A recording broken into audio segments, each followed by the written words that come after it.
Hello children, welcome to Asa education.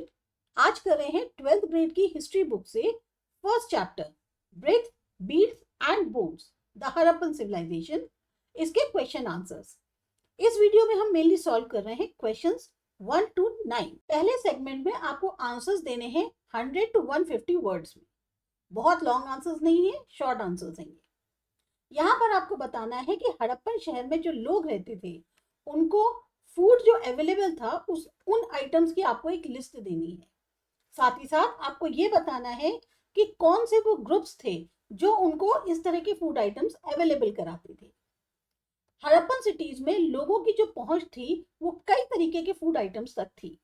इसमें शामिल थे ग्रेन्स यानी जो अनाज होता है, वीट, बार्ले, राइस और मिलेट्स। साथ ही साथ ये लोग जो है पल्सेस, सीसम और मस्टर्ड इसको भी जो है कंज्यूम करते थे। सीसम बोले, सेसमी बोले, ये आप उसको कंज्यूम करते थे, तिल जिसे कहते हैं। फ्रूट्स में डेट्स हो गए, वेजिटेबल्स हो गई, ये उनके खाने में यूज होती थी। साथ ही साथ इसके अलावा फिश, मीट और मिल्क प्रोडक्ट्स का जो एविडेंसेस बताते हैं कि हड़प्पन्स जो हैं वो स्पाइसेस भी यूज करते थे और साथ ही साथ अपने खाने को पकाते भी थे। अब अलग अलग ग्रुप्स जो रिस्पॉन्सिबल है इस तरह का फूड को प्रोवाइड करने के लिए, उसमें था कि जो फार्मर्स थे वो आसपास के जो सराउंडिंग एरियाज थे उसमें अपनी फसल को जो वो बोते थे उसमें इरिगेशन, सिंचाई का इस्तेमाल करते थे। हर्डर्स जो होते हैं, गडरिये, वो कैटल, शीप, गोट्स और बफेलोज जो हैं उनको पालन पोषण करते थे मिल्क और मीट के लिए। फिशरमैन फिश पकड़ के लाते थे रिवर्स और सीज से, जबकि हंटर्स जो हैं वो उनको वाइल्ड या रॉ मीट जो है वो प्रोवाइड करते थे। ट्रेडर्स मदद करते थे फूड को दूसरे रीजन से लेके आने में, और जो आर्टिजन्स होते हैं, जो कारीगर होते हैं, वो क्या करते थे, कुछ तरीके के जो फूड आइटम्स होते थे उनको प्रोसेसिंग की जरूरत होती थी, उसको प्रोसेस करते थे। एक तरह से कह सकते हैं कोऑर्डिनेटेड कम्युनिटी एफर्ट था जो कि एक फूड सिस्टम को हड़प्पन सिटीज में सपोर्ट करता था। दूसरा क्वेश्चन है कि आर्कियोलॉजिस्ट जो हैं वो कैसे ट्रेस करते हैं socio economic differences Harappan society में, और कौन कौन से ऐसे डिफरेंसेस थे जो उन्होंने नोटिस किए। आर्कियोलॉजिस्ट जो हैं मेनली ट्रेस करते थे जो सोशो इकोनॉमिक डिफरेंसेस है हड़प्पन सोसाइटी में, उसको उनका जो ट्रेस करने का तरीका था वो कैसे था कि जो भी आर्टिफैक्ट्स थे, बिल्डिंग्स है या जो बरियल प्रैक्टिसेस थी जो उनको खुदाई के दौरान मिली है, उनकी स्टडी करके उन्होंने इन सब चीजों को जो है जाना है कि क्या डिफरेंसेस थे। साथ ही साथ वो एग्जामिन करते थे साइज और क्वालिटी हाउसेस की। कुछ बड़े थे और बहुत अच्छे बने थे, कई सारे कमरे थे, जबकि कुछ जो है छोटे और सिंपल थे। इससे क्या पता चलता है कि क्लास डिफरेंस था। साथ ही साथ वैरायटी और क्वालिटी जो ऑब्जेक्ट्स की थी, जैसे पॉटरी, ज्वेलरी, टूल्स और सील्स, इससे पता चलता है किस तरीके का उनका जो है एक क्लास डिफरेंस था या सोशो इकोनॉमिक डिफरेंस था। लग्जरी आइटम्स जो गोल्ड, सिल्वर या सेमी प्रेशियस स्टोन्स के बने थे वो बताते हैं कि जिनके यहाँ भी वो होंगे वो काफी वेल्दी आदमी होंगे, हाई स्टेटस के होंगे। बरियल प्रैक्टिसेस भी जो है बहुत सारे सोशल डिफरेंसेस बताती हैं। कुछ ग्रेव्स ऐसे हैं जिसमें एक्सपेंसिव आइटम्स रखे जाते थे, जैसे ऑर्नामेंट्स हैं, पॉटरी है, जबकि कुछ में सिर्फ बेसिक आइटम्स होते थे।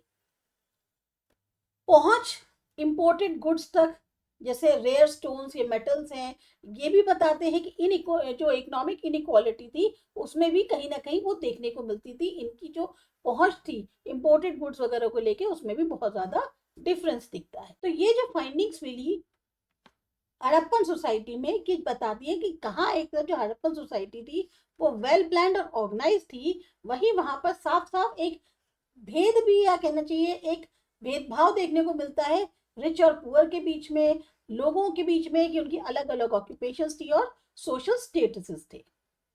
थर्ड क्वेश्चन है कि क्या आप सहमत हैं कि जो ड्रेनेज सिस्टम था हड़प्पन सिटीज में वो टाउन प्लानिंग इंडिकेट करता है? आपको इसके लिए रीजन बताना है। हाँ, जो ड्रेनेज सिस्टम था हड़प्पन सिटीज में वो क्लियरली इंडिकेट करता है कि उनका बहुत ही एडवांस टाउन प्लानिंग सिस्टम था। जो सिटीज थी उनकी बहुत ही वेल प्लान्ड स्ट्रीट्स थी, एक ग्रिड पैटर्न में बनाई गई थी। हर हाउस जो है वो कनेक्टेड था कवर्ड ड्रेनेज सिस्टम से। ड्रेन्स जो है वो बेक्ड ब्रिक्स के बने थे और उनके इंस्पेक्शन होल्स थे रेगुलर इंटरवल्स पर क्लीनिंग के लिए। जो वेस्ट वाटर होता था हाउसेस से या पब्लिक बिल्डिंग से वो इन्हीं ड्रेन्स में जाता था, और फिर वहां से होता हुआ बड़ी बड़ी सीवर लाइंस में और फाइनली जाता था सोक पिट्स में या ड्रेनेज टैंक्स में जो कि शहर के बाहर थे। तो ये जो एक केयरफुल प्लानिंग है ये बताती है कि हड़प्पन जो है उन्होंने बहुत ज्यादा ध्यान दिया था हाइजीन और अर्बन इंफ्रास्ट्रक्चर को। जो स्टैंडर्डाइज कंस्ट्रक्शन है, ड्रेन्स और कोऑर्डिनेशन था स्ट्रीट्स के साथ, जो उसका लेआउट था एक, वो पूरा बताता है कि कितनी हाई लेवल ऑफ इंजीनियरिंग और सिविक मैनेजमेंट इन्होंने यूज किया था। इस तरीके का जो ऑर्गेनाइज सिस्टम है वो पॉसिबल नहीं हो पाता अगर प्रॉपर प्लानिंग, डिजाइन और अथॉरिटी नहीं होती उसको लागू करने के लिए। इसीलिए ये जो ड्रेनेज सिस्टम है ये स्ट्रांगली सपोर्ट करता है इस व्यू को कि हड़प्पन सिटीज जो है वो एग्जाम्पल्स थी सोफिस्टिकेटेड अर्बन प्लानिंग का। क्वेश्चन 4 है, आपको मटेरियल्स की लिस्ट बतानी है जो कि यूज करी जाती थी बीड्स, मोती बनाने के लिए हड़प्पन सिविलाइजेशन में। साथ ही साथ प्रोसेस बताना है कि किसी एक तरीके की बीड जो बनाई जाती थी। हड़प्पन सिविलाइजेशन में बीड्स जो है वो कई वैरायटी ऑफ मटेरियल से बनी होती थी, जैसे कार्निलियन है, स्टेटाइट है, फियांसे है, शेल, कॉपर, ब्रॉन्ज, गोल्ड या सेमी प्रेशियस स्टोन से। कुछ और मटेरियल्स जो होते थे उसमें ग्लास, एगेट, लैपिस लाजुली और टेराकोटा था। ये जो बीड्स हैं ये बेसिकली ऑर्नामेंट्स बनाने के लिए यूज करी जाती थी और आपको डोमेस्टिक और बरियल कंटेक्स्ट दोनों के अंदर आपको देखने को मिलेगी। सबसे जो फेमस टाइप ऑफ बीड्स थी वो थी लॉन्ग सिलेंड्रिकल कार्लिनियन बीड। जो इसको बनाने का तरीका था वो कॉम्प्लेक्स और स्किल्ड होते थे। सबसे पहले स्टोन को जो है बहुत केयरफुल तरीके से चिप किया जाता था, मतलब उसको पतली पतली चिप्स में काटा जाता था और फिर उसको जो है एक डिजायर्ड फॉर्म में डाला जाता था। उसके बाद उसको पॉलिश करते थे ताकि एक स्मूथ सरफेस मिल सके। स्पेशल इफेक्ट्स के लिए बीड को गर्म किया जाता ताकि उसको एक रिच रेड कलर मिल जाए। फाइनली एक होल करते थे ड्रिल के माध्यम से, उसके लिए वो बोर ड्रिल का यूज करते थे और उसके ऊपर जो एक हार्ड स्टोन टिप होती थी उससे जो है उसको ड्रिल करते थे। इससे ये पता चलता है कि जो हड़प्पन्स हैं उनको बहुत ही एडवांस नॉलेज थी बीड मेकिंग की और क्राफ्ट्समैनशिप की। फाइनली 5th क्वेश्चन है कि आपको ये जो फिगर दी हुई है इसमें देख के बताना है कि आपको क्या दिख रहा है। बॉडी को प्लेस कैसे किया गया है, कौन से ऑब्जेक्ट्स हैं जो उसके आसपास रखे गए हैं, क्या इसमें कोई आर्टिफैक्ट्स भी है उनकी बॉडी पर। इससे क्या ये पता चलता है ये स्केलेटन किसका है, यानी फीमेल है या मेल है। तो जो फिगर 1.30 है इसमें एक हड़प्पन बरियल साइट दिखती है हमें, जिसमें ह्यूमन स्केलेटन जो है उसको ग्रेव में रखा गया है। बॉडी जो है वो स्ट्रेट रखी गई है, जिसका हेड जो है वो स्लाइटली लेफ्ट की साइड टर्न्ड है, लेग्स एक्सटेंडेड है और आर्म्स जो है वो उनका बिल्कुल बॉडी से क्लोज्ड है, जिससे ये बताते हैं कि बहुत ही केयरफुल और रिस्पेक्टफुल बरियल है। नेक्स्ट अगर आप देखें तो जो सिर है, हेड है स्केलेटन का, उसके पास कई सारे पॉटरी आइटम्स और वेसल्स रखे गए हैं जैसे कि ग्रेव गुड्स। ऑब्जेक्ट्स जो बरी करे जाते थे डेड के साथ वो ये माना जाता था कि आफ्टर लाइफ के में वो इस्तेमाल कर सकता है या ऑफरिंग के तौर पे रखे जाते थे। इसमें राउंड और लॉन्ग नेक्ड पॉट्स हैं जो कि मेनली स्टोर करने के लिए यूज किए जाते थे खाने को, पानी को या रिचुअल आइटम्स हैं उनके। स्केलेटन को देख के ऐसा नहीं लगता कि कोई भी विजिबल इसमें ऑर्नामेंट या आर्टिफैक्ट्स है जो डायरेक्टली स्केलेटन के ऊपर है, चाहे ज्वेलरी हो। तो इससे ये नहीं पता चल पा रहा कि जो इंडिविजुअल है वो फीमेल है या मेल है, खाली इमेज को देखकर। ऐसे केसेस में जो आर्कियोलॉजिकल्स होते थे या आर्कियोलॉजिस्ट होते थे वो स्केलेटल एनालिसिस करते हैं या फिर डीएनए टेस्ट करते हैं जो इंडिविजुअल है उसका सेक्स या उसका एज को पता करने के लिए। अब यहाँ पर जो आपका 6th क्वेश्चन है वो है शॉर्ट एसे, लगभग 500 वर्ड्स में आपको लिखना है। तो प्लीज ये मत कहिएगा कि बहुत लॉन्ग आंसर्स हैं, एक्चुअल में ये एसे हैं तो इसमें आपको डिटेल देना ही होगा। यहाँ बताया गया है कि डिस्टिंक्टिव फीचर्स बताइए मोहनजोदाड़ो के। तो मोहनजोदाड़ो का मतलब है माउंट ऑफ द डेड। ये सबसे ज्यादा सिग्निफिकेंट और वेल प्रिजर्व्ड अर्बन सेंटर्स हैं हड़प्पन या इंडस वैली सिविलाइजेशन। आज की डेट में ये प्रेजेंट डे कह सकते हैं सिंध पाकिस्तान में लोकेटेड है और ये फ्लरिश करे थे 2500 BCE में।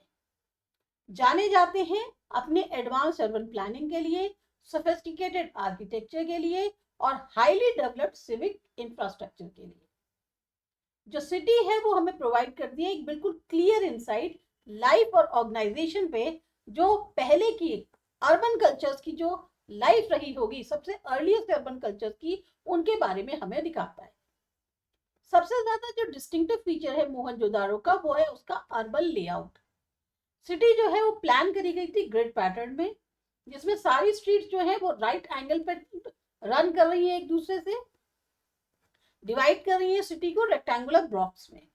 इस तरह की प्लानिंग जो है वो बहुत अपने समय से आगे की प्लानिंग थी और बताती है कि कितना हाई डिग्री सिविक मैनेजमेंट और उनकी दूरदर्शिता थी।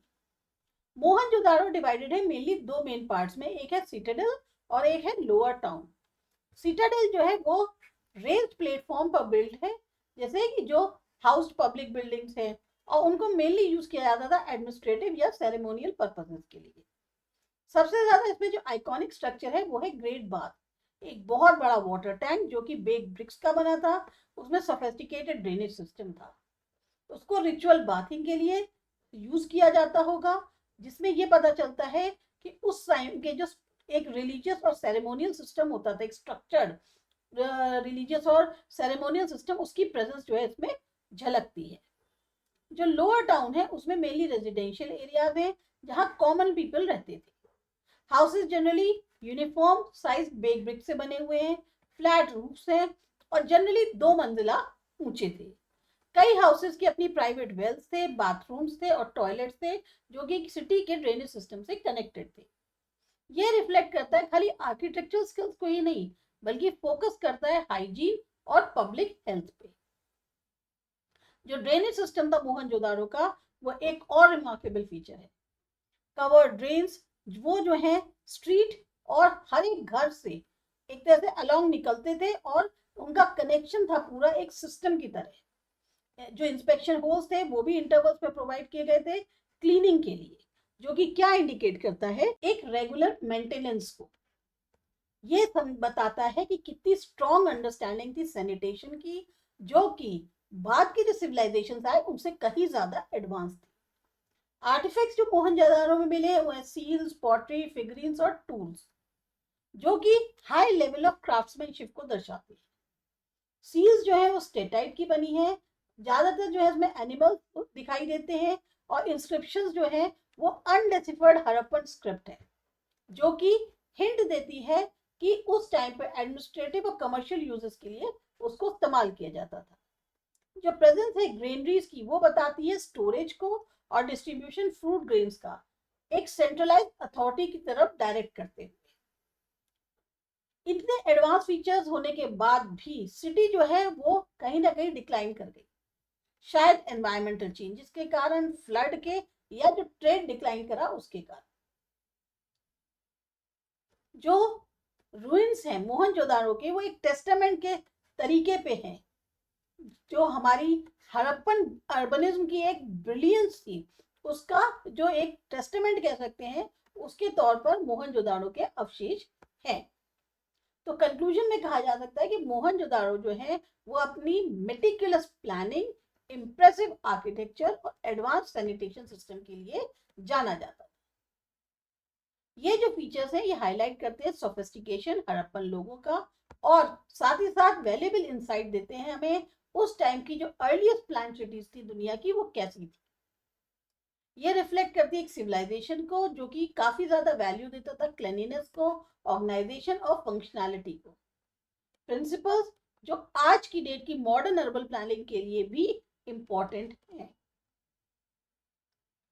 फिर आता है 7th क्वेश्चन, आपको रॉ मटेरियल्स बताने हैं जिनकी जरूरत पड़ती थी क्राफ्ट प्रोडक्शन के लिए हड़प्पन सिविलाइजेशन में, और आपको ये भी बताना है कि कैसे इनको हासिल किया जाता था। हड़प्पन सिविलाइजेशन जो है अपने सोफिस्टिकेटेड अर्बन कल्चर के लिए जाना जाता है, साथ ही साथ ये बहुत ज्यादा उनका जो एक फ्लरिश करता हुआ क्राफ्ट प्रोडक्शन था उसके लिए भी जाना जाता है। बहुत ही कुशल कारीगर थे हड़प्पन सिटीज में, जो कि अलग अलग तरीके के गुड्स, चाहे वो बीड्स हो, पॉटरी हो, टूल्स हो या ऑर्नामेंट्स हो, उनको बनाते थे। इसके लिए उन्हें बहुत ज्यादा रॉ मटेरियल की जरूरत पड़ती थी, जिसमें बहुत से ऐसे थे जो लोकली अवेलेबल नहीं थे। तो इससे क्या पता चलता है कि वहां पर एक वेल डेवलप्ड ट्रेड नेटवर्क भी था, जो जिसके कारण उनको ये रॉ मटेरियल मिलता था।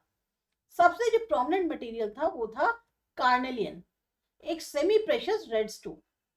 इसका इस्तेमाल किया जाता था बीड्स और ऑर्नामेंट्स बनाने के लिए, और इसका जो मेनली सोर्स था वो था रतनपुर रीजन, गुजरात से। ये जो बीड्स थी बहुत ही फाइनली शेप्ड थी, ड्रिल्ड थी और पॉलिश थी, इंडिकेट करती है बहुत ही स्किल्ड क्राफ्ट्समैनशिप को और एक लॉन्ग प्रोडक्शन प्रोसेस। स्टेटाइट एक सॉफ्ट स्टोन था जिसको मेनली सील्स और बीड्स बनाने के लिए यूज करते थे। ये जो सील्स थी इनके ऊपर ज्यादातर एनिमल्स और स्क्रिप्ट जो है, मतलब उनके ऊपर एनिमल्स खुदे हुए होते थे, और इनको मेनली इस्तेमाल किया जाता था ट्रेड और एडमिनिस्ट्रेशन के लिए। स्टेटाइट बहुत ज्यादा अवेलेबल था हिमालयन फुटहिल्स पे और बलूचिस्तान में। कॉपर का इस्तेमाल करते थे टूल्स, वेपन्स और वेसल्स बनाने के लिए। इसका सोर्स था खेतरी, राजस्थान में और बलूचिस्तान में। हड़प्पन जो है इंपोर्ट करते थे कॉपर ओमान से, जैसे सील्स और जो और बाकी आर्टिफैक्ट्स थे वो वहां मिले हैं, उससे पता चलता है कि यहाँ पर मैरीटाइम ट्रेडिंग कनेक्शंस भी थे। ब्रॉन्ज जो है वो अलॉय है कॉपर और टिन का। इसके लिए जो है इंपोर्ट करा जाता था टिन को अफगानिस्तान से। ब्रॉन्ज टूल्स और फिगरेंस जैसे कि फेमस डांसिंग गर्ल है मोहनजोदाड़ो से, ये बताती है वहां की मेटलर्जिकल स्किल्स जो थी उनको। शेल्स का इस्तेमाल होता था बैंगल्स के लिए, बीड्स के लिए, डेकोरेटिव आइटम्स के लिए। ये आते थे कोस्टल एरियाज से, जैसे गुजरात है। शेल वर्किंग बहुत ही इंपॉर्टेंट क्राफ्ट था। टूल्स जो थे उसको कटिंग करने के लिए, पॉलिश करने के लिए शेल्स को, वो मिले हैं साइट्स पर नागेश्वर और बालाकोट में। फायंस या फियांसे जो भी आप बोले, ये एक मटेरियल था जो कि क्रश्ड क्वार्ट्ज का बना था। इसको यूज करते थे क्रिएट करने के लिए कलरफुल बीड्स ऑफ बिगरेंस।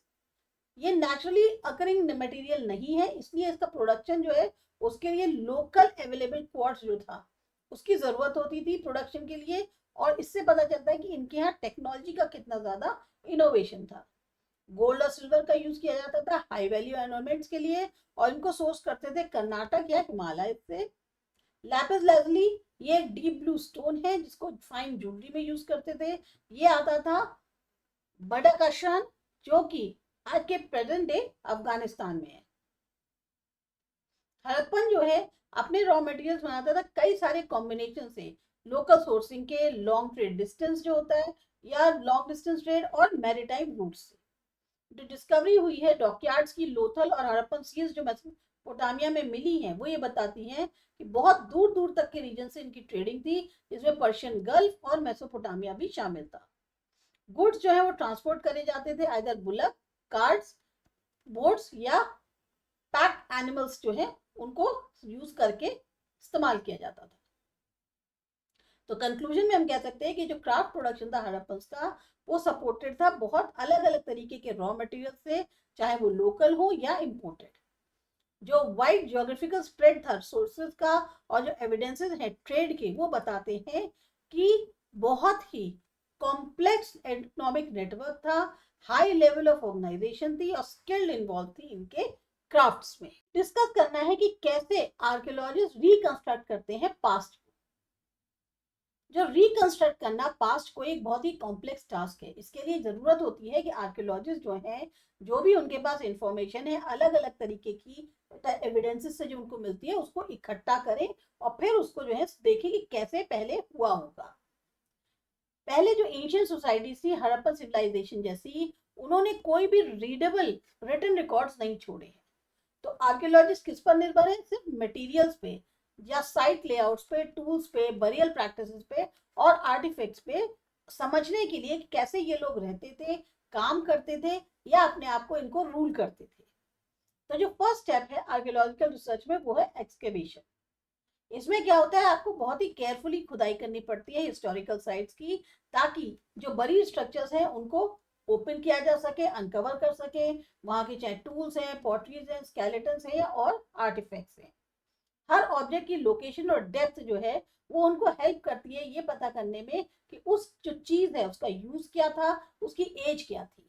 जैसे लेआउट जो सिटीज का था, जैसे मोहनजोदाड़ो या हड़प्पा की है, वो बताती है डिटेल इंफॉर्मेशन अर्बन प्लानिंग की, ड्रेनेज की और रेजिडेंशियल लाइफ की।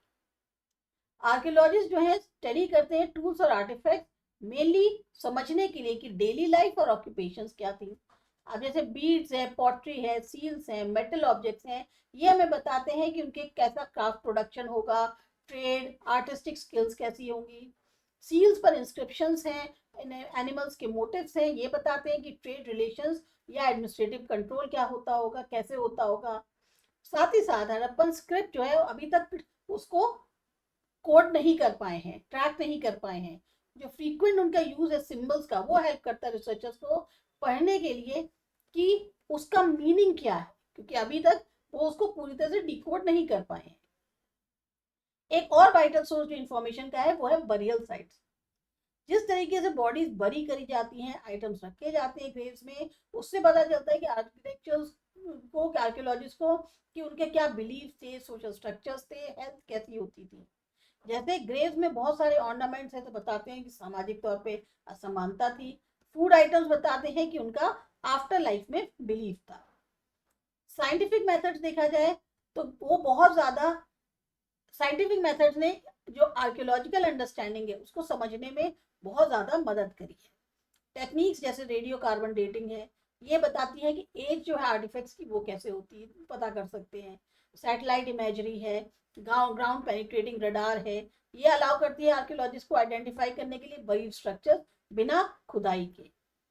जो डीएनए एनालिसिस है स्केलेटन्स की, वो ये बताती है कि हेल्थ, डाइट, एंसेस्ट्री और माइग्रेशन पैटर्न कैसा रहा हो। कंपैरेटिव स्टडीज जो है वो भी मदद करती हैं हिस्ट्री को रिकंस्ट्रक्ट करने में। आर्कियोलॉजिस्ट कंपेयर करते हैं हड़प्पन सिविलाइजेशन को बाकी और जो उस समय के सिविलाइजेशन थे जैसे मेसोपोटामिया, इजिप्ट, ताकि समझ पाए कल्चरल एक्सचेंजेस और डेवलपमेंट उनके कैसे थे। ट्रेड आर्टिफैक्ट्स जो फॉरेन लैंड्स में मिलते हैं वो कंफर्म करते हैं कि एक लॉन्ग डिस्टेंस इकोनॉमिक लिंक था। टूल्स के बावजूद आर्कियोलॉजिस्ट को बहुत सारे चैलेंजेस फेस करने पड़ते हैं। सबसे बड़ा हर्डल जो हड़प्पन सिविलाइजेशन के साथ था वो था अनडेसिफर्ड स्क्रिप्ट। उनका जो अंडरस्टैंडिंग, बिलीफ या लैंग्वेज थी उसको समझने में काफी इन लोगों को दिक्कत आई, क्योंकि बहुत सीमित इन लोग के पास उनकी स्क्रिप्ट की जानकारी थी। इसके साथ साथ natural decay, floods, human activity, ये भी जो है एविडेंसेस को खत्म कर देती है और जो फाइंडिंग्स है वो एक तरह से इनकी अधूरी रह जाती है। तो ओवरऑल कहा जाए कि आर्कियोलॉजिस्ट जो थे उन्होंने रिकंस्ट्रक्ट करते हैं पास्ट को excavation, artifact analysis, scientific testing और कंपैरेटिव रिसर्च को करने के बाद। ये प्रोसेस डिफिकल्ट है, कई बार स्पेक्युलेटिव भी होता है, पर ये हमें एक कहीं ना कहीं मदद करता है एक पिक्चर जो एंशिएंट सोसाइटी थी उसको बनाने में और ओरिजिन जो ह्यूमन सिविलाइजेशन था उसको समझने में। फाइनली क्वेश्चन आता है कि फंक्शंस क्या हैं जो परफॉर्म किए जाते थे रूलर्स के द्वारा हड़प्पन सोसाइटी में। ऐसा कोई डायरेक्ट रिटन एविडेंस तो किंग्स और रूलर्स का है नहीं हड़प्पन सोसाइटी का। जो यूनिफॉर्मिटी मिलती है अर्बन प्लानिंग में, आर्किटेक्चर में, वेट्स में, क्राफ्ट प्रोडक्शन में, वो जो अलग अलग सिटीज की, वो ये बताती है कि कहीं ना कहीं एक सेंट्रलाइज्ड अथॉरिटी थी।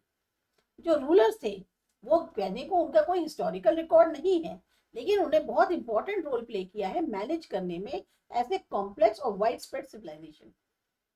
जो की फंक्शन था रूलर्स का वो ये रहा होगा प्लानिंग और मैनेजमेंट देखना सिटीज का। हड़प्पन सिटीज जैसे कि मोहनजोदाड़ो और हड़प्पा है, ये बहुत ही क्लियर प्लान पे बनी हुई है। ग्रिड लाइट स्ट्रीट्स है, स्टैंडर्डाइज्ड ब्रिक्स है, सोफिस्टिकेटेड ड्रेनेज सिस्टम्स है। ऐसा कोऑर्डिनेटेड कंस्ट्रक्शन जो इतने वास्ट एरियाज पे है वो ये इंडिकेट करता है कि बहुत ही स्ट्रॉन्ग सेंट्रल कंट्रोल था जो कि रूलर्स के द्वारा या एडमिनिस्ट्रेटिव ऑफिशियल्स के द्वारा लीड किया जाता था। रूलर्स भी रिस्पॉन्सिबल हो सकते हैं ओवरसीइंग एग्रीकल्चर और शॉर्टेज स्टोरेज के लिए। जो प्रेजेंस है ग्रेनरीज की, बड़े बड़े स्टोर हाउसेस की, वो सजेस्ट करते हैं कि ये लोग जो है कलेक्शन और डिस्ट्रीब्यूशन जो है सरप्लस ग्रेन का उसको कैसे ऑर्गेनाइज करते थे। इसके लिए टैक्सेशन की जरूरत होती है, रिकॉर्ड कीपिंग की होती है, प्रॉपर मैनेजमेंट चाहिए रिसोर्सेज का, फंक्शंस होने चाहिए। ये सब के सब किससे जुड़े हुए हैं? गवर्नेंस। ट्रेड और इकोनॉमिक रेगुलेशन जो है वो शायद रूलर्स के द्वारा ही करी जाती थी। बहुत ज्यादा जो इस्तेमाल है सील्स का, वेट्स का, ये बताता है कि जो सिस्टम ऑफ ट्रेड था वो बहुत स्टैंडर्डाइज था और कंट्रोल था। जो डिस्कवरी है हड़प्पन सील्स की मेसोपोटामिया में, वो इंडिकेट करती है इंटरनेशनल ट्रेड को, जिसको कि मेंटेन किया जा सकता है सिर्फ और सिर्फ सेंट्रल कोऑर्डिनेशन से। रूलर्स जो है वो सुपरवाइज करते होंगे trade routes, diplomatic relations maintain करते होंगे और क्वालिटी जो गुड्स की है उसको मेंटेन करने के लिए इंश्योरिटी करते होंगे। क्राफ्ट प्रोडक्शन में आता है आपका बीड मेकिंग, पॉटरी और मेटल वर्क। इसको भी सपोर्ट और रेगुलेट किया जाता होगा अथॉरिटीज के द्वारा। बहुत ही कुशल कारीगर जो है वो इन्वॉल्व होते होंगे, काम करते होंगे स्टेट कंट्रोल वर्कशॉप्स में या गिल्ड्स यानी एसोसिएशंस में, जिसमें सुपरविजन होता होगा उन ऑफिशियल्स का जो कि रूलर्स द्वारा अपॉइंट किए जाते हैं। रूलर्स जो है वो रिलीजियस और सेरेमोनियल फंक्शंस परफॉर्म करते होंगे। पब्लिक स्ट्रक्चर्स हैं जैसे कि ग्रेट बाथ है, इसमें रिलीजियस सिग्निफिकेंस है, और वहाँ जो रिचुअल्स की साइट्स हैं वो भी देखी जा सकती हैं जिसको कि रूलिंग एलिट्स उस टाइम के लीड करते होंगे।